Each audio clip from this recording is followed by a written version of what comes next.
Hello guys, उम्मीद है आप खैरियत से होंगे। मैं हूं वली। अभी जो वीडियो लेके आया हूं थोड़ी सी कंट्रोवर्शियल हो सकती है क्योंकि मेजर गौरव आर्या की वीडियो है। मेजर गौरव आर्या आजकल पाकिस्तानी चीज़ों पे बड़े तबसरे कर रहे हैं, खासतौर पे अभी जो पॉलिटिकल सिचुएशन है पाकिस्तान की उसके ऊपर उनके बड़े अच्छे तबसरे हैं। कभी जाके देखिएगा तो बड़ा अच्छा लगेगा आपको। तो ऐसी एक वीडियो थी गर्मा गर्म, तो मैंने कहा इसके ऊपर थोड़ा सा रिएक्ट किया जाए। बड़ा मज़ा आएगा क्योंकि इनका जो एनालाइज होता है वो काफ़ी डिफरेंट होता है पॉलिटिकल कंडीशंस को, खासतौर पर पाकिस्तानी पॉलिटिकल कंडीशंस को लेके। अच्छा, ज़रा वीडियो का टाइटल नोट कीजिएगा, CNN anchor corners Imran Khan. तो ये किस तरह कॉर्नर किया, किस वजह से कॉर्नर किया इमरान खान को, उसने क्या क्या सवाल किए इमरान खान को लेके, क्योंकि इस वक्त ये बड़ा हॉट टॉपिक चल रहा है यहाँ पे इमरान खान का। इमरान खान के साहब के ऊपर जो है गोलियां चल गई थी लास्ट टाइम जो हम लोगों ने अपडेट देखी थी, सबको पता है कि क्या हुआ इनके साथ। तो उसके बाद जो है बड़ी कंट्रोवर्सी चल रही है क्योंकि वो उनके ऊपर इल्ज़ाम लगा रहे हैं और वो जो अपोजिशन है वो यही कह रही है कि इमरान खान अपोजिशन में है, वो गवर्नमेंट के ऊपर इल्ज़ाम लगा रही है और एस्टेब्लिशमेंट के ऊपर इल्ज़ाम लगा रही है। मेजर गौरव आर्या इसके ऊपर से थोड़ा सा अपना एक रिव्यू देंगे, अपना एक पर्सपेक्टिव देंगे, उसके बाद इसके ऊपर थोड़ा सा हम अपना रिव्यू देंगे। चलें ठीक है, देखते हैं। और स्टार्ट लिंक आपको डिस्क्रिप्शन में मिल जाएगा। इनके चैनल को लाइक सब्सक्राइब जरूर कर दिएगा मेजर गौरव आर्या के। चलें देखते हैं, शुरू करते हैं।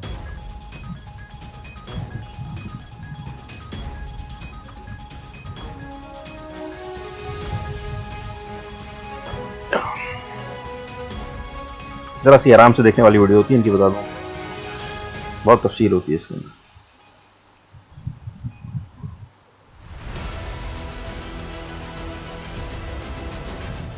आपको सक्सेसफुल होना भारत के भी फायदे में है।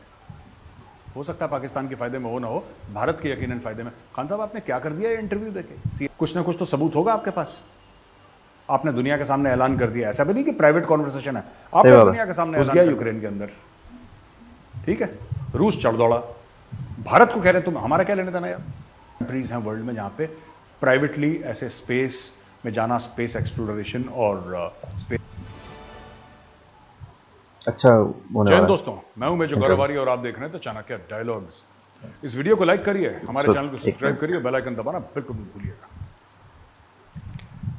थोड़ी सी वॉइस बढ़ाते हैं। इमरान खान साहब से कुछ बातें करना चाहता हूं आज, फिर मैं बाकी की खबर पढ़ूंगा। मैं बस खान साहब से दो तीन अपने दिल की बातें करना चाहता हूं। खान साहब अस्सलाम वालेकुम। खान साहब, मैं 1972 की मेरी पैदाइश है और 1993 अप्रैल में मैंने ऑफिसर्स ट्रेनिंग एकेडमी ज्वाइन करी थी। अप्रैल का दिन है वो 1993 का और आज का, ठीक है। मैंने खान साहब कभी भी उसके बाद दूसरों से छोड़िए, मैंने अपने मां बाप से पैसे नहीं मांगे, राइट। मुझे कई लोग कहते हैं साहब इसके लिए फंड इकट्ठा करने में, ना आज तक किसी के लिए नहीं करा कुछ भी। आगे सबसे पहला जो बंदा था जिसके लिए मैंने पैसे इकट्ठा करने की कोशिश करी वो आप थे। मैंने ओवरसीज इंडियंस को बोला, एनआरआईज को बोला, जो पर्सन्स ऑफ इंडियन ओरिजिन उनको बोला कि खान साहब को $10, $100, $1000 जो जिसको देना है, जितना जिसकी काबिलियत है उतना पैसा दे आपको। ये मैंने शुरू करा यहां से आपके लिए, बहुत बड़ी बात, क्योंकि मुझे ऐसा था कि हां ठीक है, आपको सक्सेसफुल होना भारत के भी फायदे में है। हो सकता है पाकिस्तान के फायदे में हो ना हो, भारत के यकीनन फायदे में। खान साहब आपने क्या कर दिया इंटरव्यू देके CNN पे? नहीं, आपको क्या लगा था कामरान खान को इंटरव्यू दे रहे हैं? आप ये कामरान खान को इंटरव्यू दे रहे हैं जो आपने CNN में इंटरव्यू दिया था, या ARI को दे रहे हैं आप? आपको CNN का लोगो नहीं नजर आया? आपको लेडी नजर नहीं आई जो अमेरिकन लेडी थी जो आपको इंटरव्यू दे रही थी? यार I am very very disappointed. Khan साहब आप थोड़ा सोचें, 70 साल से ज्यादा के हो गए आप, यू हैव नो आइडिया। वो अब मैं क्या बताऊं, इतनी मेहनत हम लोग कर रहे हैं यहां पे, लोग फोन कर करके कि यार क्या, अच्छा ठीक है कुछ ना कुछ करो। आप ऐसा काम करेंगे तो किस तरीके से काम चलेगा? मैं चाहता हूं लोग पहले सवाल देखें। उस जो लेडी थी, इंटरव्यूअर थी, टीवी एंकर, उसने खान साहब से क्या सवाल पूछा, देखिए। Well, you've accused Pakistan's current Prime Minister, the Interior Minister, and a senior intelligence official for the attack on your life. These are serious allegations. What's your evidence, sir? Well, Becky, about 2 months ago, this plot was conceived. I went on in public. On 24th of September, I actually announced about this plot. And let me just give you the background. How do I know that what I'm saying and what evidence I have? It started off when I was deposed from government.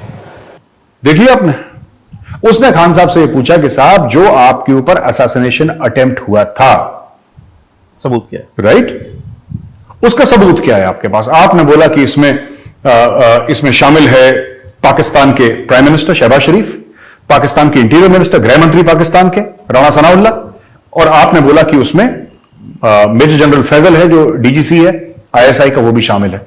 आपने 3 लोगों के नाम लिख दिए। अब एक बात बताइए, आपने पब्लिकली लिखवा दिए नाम और आपने पब्लिकली बोल भी दिया नाम, आपने सबके सामने बोल दिया कि ये 3 शामिल हैं।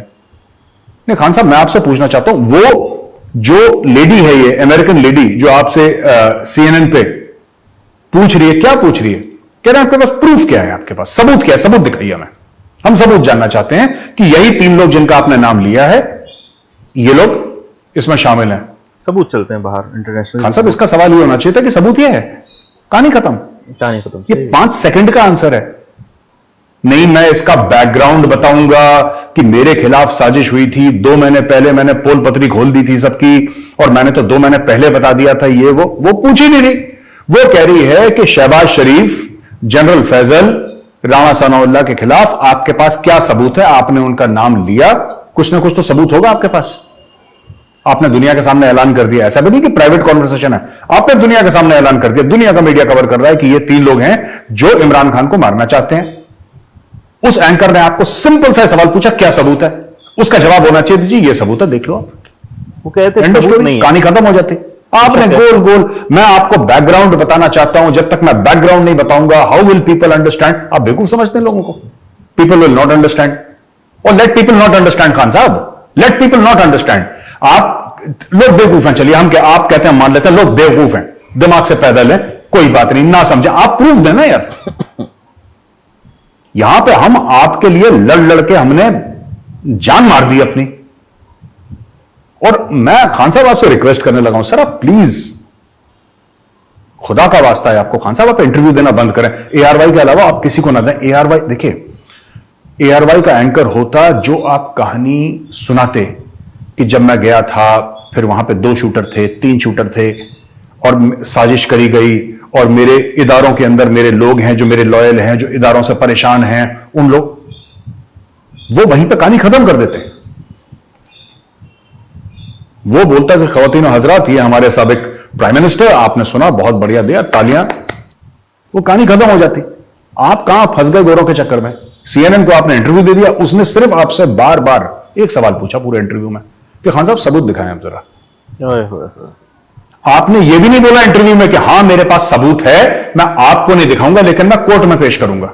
आपने ये भी नहीं बोला। या बोल देते सबूत, आप यही बोल देते खान साहब कि मेरे पास है सबूत, मेरे पास वीडियो प्रूफ है, मेरे पास ऑडियो रिकॉर्डिंग्स हैं, ये सबूत मैं कोर्ट में पेश करूंगा। आपने उस एंकर को ये भी नहीं बोला। आपने सोच लिया सामने कामरान खान बैठा है, या वो ARY वाले बूट पॉलिश वाले एंकर, टीवी एंकर बैठे हुए हैं जो आपके पैरों पर लेटे रहते हैं, वहीं पे सजदा करते हैं आपके पैरों के आसपास। या आपको लगा कि पाकिस्तान तहरीक इंसाफ का कोई बेवकूफ हो, 17-18 साल का लड़का है जो कि आपका सपोर्टर है, जिसको लग रहा है कि अरे खान साहब आप, हमारी रिक्वेस्ट है, हम भी मेहनत कर रहे हैं आपके लिए, बीइंग एन इंडियन हम आपकी मेहनत कर रहे हैं। You should have to. और मुझे बड़ा ये, दिस इज वेरी डिसअपॉइंटिंग। आप सिंपल सा बोलते कि नहीं मेरे पास प्रूफ है, लेकिन मैं आपको दिखाना जरूरी नहीं समझता, ठीक है, क्योंकि हम लोग केस फाइल करेंगे और उस समय जज के सामने हम ये प्रूफ दिखाएंगे, लेकिन हमारे पास वीडियो प्रूफ है, हमारे पास ऑडियो प्रूफ है। वो जो फीमेल एंकर थी वो बार बार पूछती रह गई, खान साहब प्रूफ, खान साहब बोले कौन सी प्रूफ यार, कौन, मेरे खिलाफ साजिश है। और छड़ो सर, आप ये बताओ प्रूफ कहां है? सिंपल सी बात है। ये 5 सेकंड का, वो 10 मिनट का पूरा इंटरव्यू मैंने जो देखा, उसके जो CNN की मैंने YouTube चैनल पर जाके देखा है, सर ये 10 मिनट का खेल नहीं है, ये तो 5 सेकंड का खेल है। अगर कोई बोले कि जी आपने खान साहब के लिए आपने फंडिंग करी है, तो हाँ ये लो प्रूफ देखो, मैं आपको 2 सेकंड में दिखा दूंगा कि नीचे मुझे ऐसा लगता है कि खान साहब भारत की बड़ी तारीफें करते हैं और भारत का बड़ा अच्छा सोचते हैं, और ये इसलिए मैं, ये बोलने की जरूरत ही नहीं है सर, ये बोलने की जरूरत, ये कहानियां अलिफ लैला की क्यों सुनानी है? या तो आपके पास प्रूफ है या नहीं है। या तो आपके पास प्रूफ है या नहीं है, सिंपल, इट्स अ बाइनरी, 0 और 1। खैर एनीवे, मेरी आपसे रिक्वेस्ट है खान साहब कि आप आगे से ना करें, बिकॉज ना हमारा काम इसमें बड़ा खराब होता है। लोग उल्टा हमें बोलने लगे कि ये यार, ये आपने बोला कि इस बंदे के लिए पैसे इकट्ठा करो, इसको पीटीआई को डोनेट करो, ये बंदा तो ये कर रहा है इंटरव्यू में। तो हमारी भी जवाबदेही, हम भी छोटे मोटे इंडियन ऑडियंस पीटीआई के कार्यकर्ता हैं सर, आप अपना ही माने हैं ना, ठीक है खान साहब। दूसरी चीज ये है कि अब ये देखिए, इसमें जो दूसरी खबर आई है वो ऐसी है कि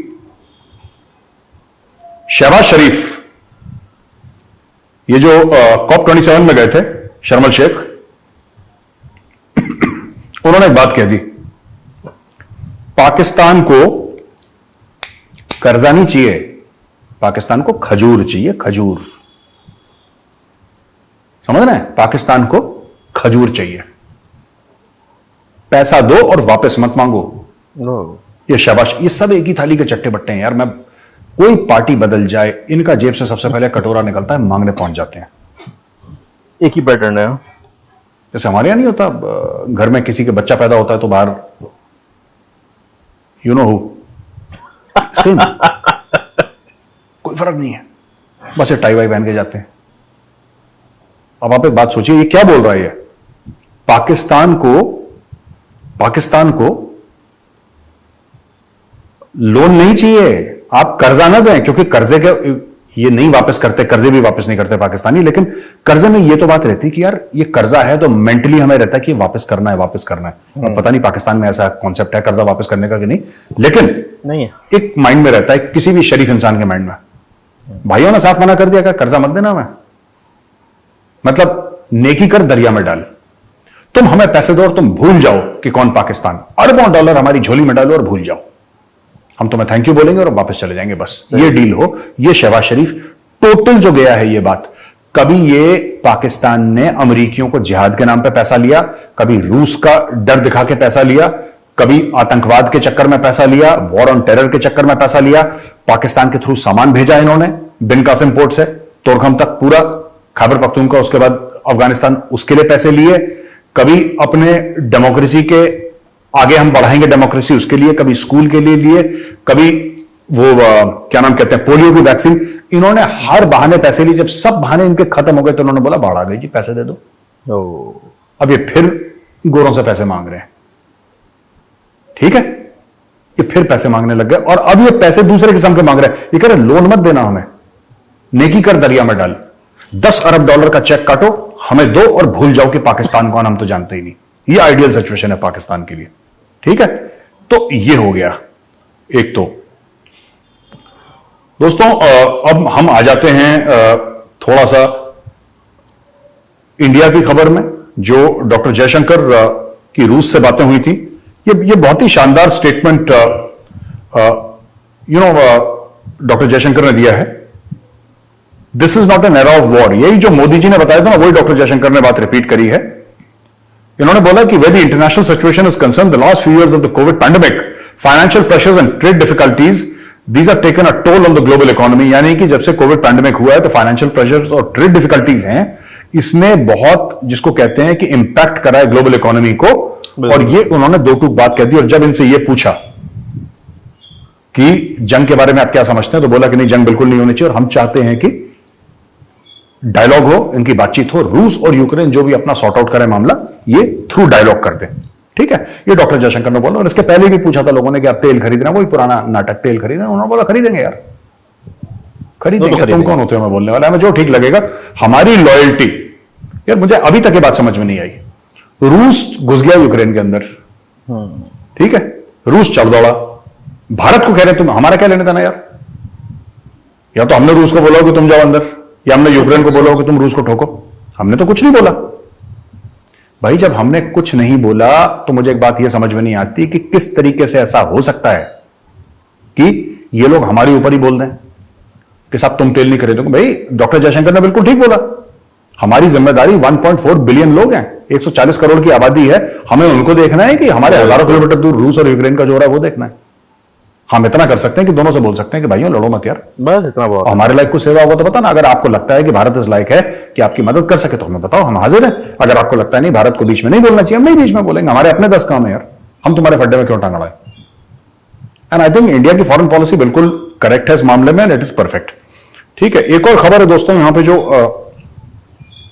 बड़ी जबरदस्त खबर आई है, यह है कि नॉर्थ कोरिया पे इल्जाम लगाया गया कि रूस को उसने हथियार दिए हैं।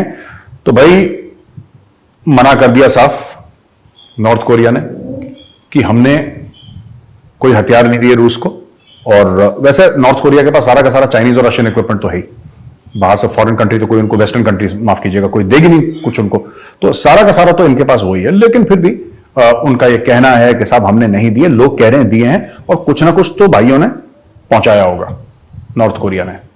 चाइना के साथ उनका बॉर्डर लगता है, चाइना पूरी हेल्प कर रहा है, चाइना बताता नहीं है क्योंकि चाइना में मीडिया मुक्त नहीं है, आजाद नहीं है, स्वतंत्र नहीं है, तो इसीलिए कुछ नहीं पता हो ना हो नॉर्थ कोरिया ना करा। पाकिस्तान तो खुल के कर रहा है देखो। और बहुत पहले एक बंदे ने बोला था, मैं वो लफ्ज बड़े मुझे अच्छे नहीं लगते कि मैं उस टाइप के शब्द जो है अपनी शो में बोलूं, क्योंकि वो लेडीज भी देखती हैं, बच्चे भी देखते हैं। लेकिन किसी ने बहुत पहले ये बोला था कि चीन ने 2 पागल कुत्ते पाल रखे हैं, एक नॉर्थ कोरिया एक पाकिस्तान, दोनों के पास न्यूक्लियर वेपन्स हैं। जब चीन बोलता है इसको काटो तो उसको काटने लग जाता है, पाकिस्तान को बोलते हैं इधर काटो, पाकिस्तान इधर काटना शुरू कर देता है। तो ये बात है, लोगों ने कही है कि China has got 2 mad dogs, ये तय बात है। अच्छा, तो एनीवे एक और खबर है, बड़ी खुशखबरी है कि India's first privately developed rocket Vikram S is undergoing final launch preparation. भाई प्राइवेट सेक्टर बीच में आ गया है स्पेस में, और इस मिशन का नाम प्रारंभ है, जिसका मतलब हिंदी में शुरुआत, इब्तिदा। और स्काईरूट एरोस्पेस है जो इसको लॉन्च करना चाह रहा है, और इनको जो लॉन्च विंडो दी है 12 नवंबर और 16 नवंबर के बीच में। देखिए साहब, ऐसा है कि मैं पहले से आपको बता दूं कि जब रॉकेट लॉन्चेस होते हैं बड़ा कॉम्प्लिकेटेड मामला होता है। तो पहली बात तो यह है कि भारत में एक प्राइवेट कंपनी इसको लॉन्च कर रही है, यह मुझे लगता है कि बहुत अच्छी बात है, राइट। इससे आगे चल के लाखों दर लाखों लोगों को रोजगार मिलेगा, क्योंकि इसमें हजारों लाखों कंपोनेंट्स होते हैं। किसी की फैक्ट्री खुलेगी, वहां पे लोग मजदूरी करेंगे, ओईएम्स होंगे, 10 किस्म की चीजें होंगी। तो मुझे लगता है बहुत अच्छी बात है। बहुत कम कंट्रीज हैं वर्ल्ड में जहां पे प्राइवेटली ऐसे स्पेस में जाना, स्पेस एक्सप्लोरेशन और स्पेस का फायदा उठाया जा रहा है, और भारत ये कर रहा है। देखिए इसमें क्या होता है कि we wish them all the very best. जितने भी चाणक्य डायलॉग्स के सब्सक्राइबर्स हैं, हमें देखने वाले हैं, मैं आप सब लोगों की तरफ से इस भारतीय कंपनी को, जो कि लॉन्च करने वाली है ये रॉकेट 12 और 16 नवंबर के बीच में, उनको मैं बधाई देता हूं, कॉन्ग्रेचुलेट करता हूं और ऑल द बेस्ट बोलता हूं।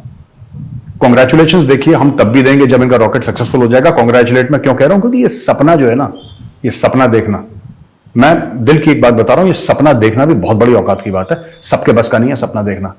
एक प्राइवेट कंपनी बोलेगी यार चलो एक रॉकेट छोड़ते हैं आसमान पे। इसरो ने, उन्होंने बोला कि इसरो ने हमारी बहुत हेल्प करी है, जाहिर सी बात है इसरो हेल्प करेगा ही करेगा, क्योंकि इंडियन कंपनी और इंडियन कंपनीज को बढ़ावा देना तो सरकार की प्राथमिकता है, प्रायोरिटी है सरकार की, मोदी सरकार की। लेकिन सबसे बड़ी बात यह है कि उन लोगों ने, जिनकी कंपनी, उन्होंने सपना देखा कि let's put a rocket in space, और उसका नाम विक्रम रखा है रॉकेट का, डॉक्टर विक्रम साराभाई के नाम पे। सपने देखे हैं अभी और इसरो ने मुझे लगता है कि Indians are finally, you know, after very long time taking pride in their history, and doctor Vikram Sarabhai हमारे बहुत बड़े हीरो हैं, उनके नाम पे एक प्राइवेट कंपनी ने रॉकेट स्पेस में डालने की कोशिश करेंगे 12 से लेकर 16 नवंबर के बीच में। ये खबर आप लोग देखते रहिएगा। देखिए सक्सेस फेलियर वाली बात नहीं है, सक्सेस फेलियर वाली बात नहीं है। बात यह है कि आपने कोशिश तो करी, ट्राई। आपने एक पत्थर तो उछाला आसमान में। वो शेर है ना कि कौन कहता है आसमान में सुराग नहीं हो सकता, एक पत्थर तो तबीयत से उछालो यारो। एक बार कोशिश तो करो यार, फिर देखेंगे। सक्सेस एंड फेलियर तो भोले शंकर के हाथ में। He decides whether I will be successful और अ फेलियर, और यू विल बी सक्सेसफुल और अ फेलियर, तो वो डिसाइड करेंगे Mahadev. We are not, it is not our prerogative to decide. बहुत प्यारी बात की, बट ये लोगों ने ये सपना देखा, उस सपने को साकार करा, तो मैं उनको बात है। सल्यूट करता हूं। सल्यूट। अच्छा, एक और चीज, ये बढ़िया खबर है दोस्तों कि मोदी जी ने अनवेल करा है, ये देख लीजिए, मोदी जी ने अनवेल करा है लोगो और थीम G20 समिट का, और अच्छा, बहुत एक अच्छा headline। प्यारा सा लोगो है। इसमें कुछ पंखुड़ियां जैसी किसी गुलाब की या कुछ ऐसे फूल की, कमल की, इस टाइप की दिख रही है मुझे। जहां तक मुझे समझ में आ रहा है लोटस है ये, हाँ, Lotus। It is a lotus that portrays the cultural heritage and faith of India in bringing the world together. और फिर बोला है कि मोदी जी की स्टेटमेंट आया है कि ये वासुदेव कुटुंबकम को लेकर है, और बोला कि we had asked the countrymen for the valuable suggestions for the logo, today those suggestions are becoming the face of such a big global event. G20 की प्रेसिडेंसी इस बार भारत के पास आएगी, आई थिंक 1 दिसंबर से, if I am not mistaken. और ये जो लोगो देख रहे हैं, इसमें लिखा है one earth, one family, one future. One earth, one family, one future. वो अच्छा स्लोगन है। अब तो भारत प्रेसिडेंसी कर रहा है कि इसमें तो पाकिस्तान है नहीं, लेकिन अगर पाकिस्तानी लोगो बनाते ना, पता क्या बनाते? One plot, my families future. उनको कोई मतलब थोड़ा ना है पाकिस्तान से और वासुदेव कुटुंबकम और ये सब ये जो विजनरी चीजें हैं और ये सब, नहीं, my family, my plot, my future, इसी में पाकिस्तान रह गया, इसलिए बेड़ा गर्क हो रखा पूरे मुल्क का। एनीवे दोस्तों, ये प्रोग्राम देखने के लिए बहुत बहुत धन्यवाद आपका। इस वीडियो को लाइक करिए, हमारे चैनल को सब्सक्राइब करिए, बेल आइकन दबाना बिल्कुल मत भूलिएगा। जय हिंद। बहुत जबरदस्त है यार ये विजय गौरव आर्य जी। विजय गौरव आर्य जी बहुत अच्छे वो देते हैं एनालिसिस। अभी देखें, बहुत मजा आ गया हमारे, जितना भी टाइम लगा ना उसमें बिल्कुल फन रहा, क्योंकि एक इंटेलेक्चुअल जब किसी चीज को लेके बैठता है ना, तो उसका पर्सपेक्टिव ही अलग होता है। एक आम आदमी का तो बिल्कुल ही अलग होता है, लेकिन इंटेलेक्चुअल का तो बिल्कुल ही उसके ऊपर से जबरदस्त एक पर्सपेक्टिव होता है। वही मेजर गौरव आर्य के अंदर बात है। और इस तरह वो जिस तरह वो खबरों को लेते हैं, खासतौर पर पाकिस्तान को लेते हैं पाकिस्तान के आखिर में इन्होंने बड़ा वो कहा कि one plot and my family, यानी my plot, my family and my futures. तो इस तरह की सोच जो है पाकिस्तानियों की है, और जिसी वजह से ये लोग आगे नहीं बढ़ सके। तो इसका मतलब ये कि ये बात कहना चाह रहे थे कि ब्रॉड विजन नहीं है ना। ब्रॉड विजन जब तक नहीं होगा, जब तक वो कौम आगे नहीं बढ़ पा सकती। यहाँ के जो मसाइल हैं पाकिस्तान के, वो बिल्कुल यही है कि वो अपने ही मसाइल में घुमा रहता है। आखिर में वो एक सेल्फिश आदमी बन जाता है। इतने मसाइल होते हैं कि ही नीड टू प्रोटेक्ट हिमसेल्फ ना, ये हो जाता है हाल उसकी जहनियत का। और बाकी जो मसाइल है वो आपके सामने ही कि सिस्टम के दिए मसाइल है। सिस्टम अगर जहाँ सही हो जाएगा, वहाँ पे ये लोग भी सही हो जाएंगे। इसी पाकिस्तानी को निकाल के अगर आप इंग्लैंड में डाल दें, या इसी पाकिस्तानी को निकाल के आप कहीं और डाल दें, तो वो वहाँ पे फिर उसी सही हो जाता है। वो ये बातें नहीं करता, वो बिल्कुल नॉर्मल हो जाता है। अगर जो लोग इंग्लैंड में रहते होंगे, कनाडा में रहते होंगे, इवन यहाँ से निकाल के आप इंडिया तक में भी डाल देंगे ना किसी पाकिस्तानी को, तो आप देखेंगे कि हाँ यार ये तो सही है, ये वो नहीं है जो कि हम एज्यूम कर रहे थे। तो यहाँ पे माहौल का बड़ा वो है लेना देना उसकी थिंकिंग से, कि उसकी थिंकिंग जो है वो ब्रॉड नहीं रह गई और बहुत ही लिमिटेड सोच रखता है वो, और फिर अपने ही बारे में सोचता है। हम जैसे लोग जो थोड़ा बहुत भी समझ रखते हैं, वो लोग भी जो है एक वक्त में आके सेल्फिश हो जाते हैं, क्योंकि डिफेंस का ये हमारा इंटरनल डिफेंस मैकेनिज्म है जो कि जाग जाता है। हमें अपनी फैमिली को सपोर्ट करना है, अपने आप को देखना है सबको, और उसी को हम फिर सपोर्ट करना शुरू कर देते हैं, और फिर लेके उसी को चलते हैं ताकि इस दलदल से हम बाहर निकलें। और कम से कम एक नागरिक भी अगर यहाँ से बाहर निकल जाता है अपने इस दलदल से जो कि यहाँ पे सिस्टम चल रहा है, तो वो अपनी फैमिली के लिए कुछ ना कुछ कर सकेगा। फिर जाके फिर वो ब्रॉड पर्सपेक्टिव पे सोच सकता है। तो अभी तक वो ही सीढ़ी चढ़ना बड़ा मुश्किल हो जाता है पाकिस्तानी नागरिक के लिए। खैर गाइस, ये तो बहुत लंबी हो गई बातचीत, काफ़ी टाइम ले लिया मैंने आप लोगों का। मेजर गौरव आर्या ने तो बड़ा अच्छा टाइम दिया, बहुत गुड टाइम दिया। चलें गाइस, इनको लाइक एंड सब्सक्राइब कीजिएगा, मेरे चैनल को भी लाइक एंड सब्सक्राइब करते हैं। मिलते हैं नेक्स्ट वीडियो के अंदर, अपना ख्याल रखिएगा बहुत।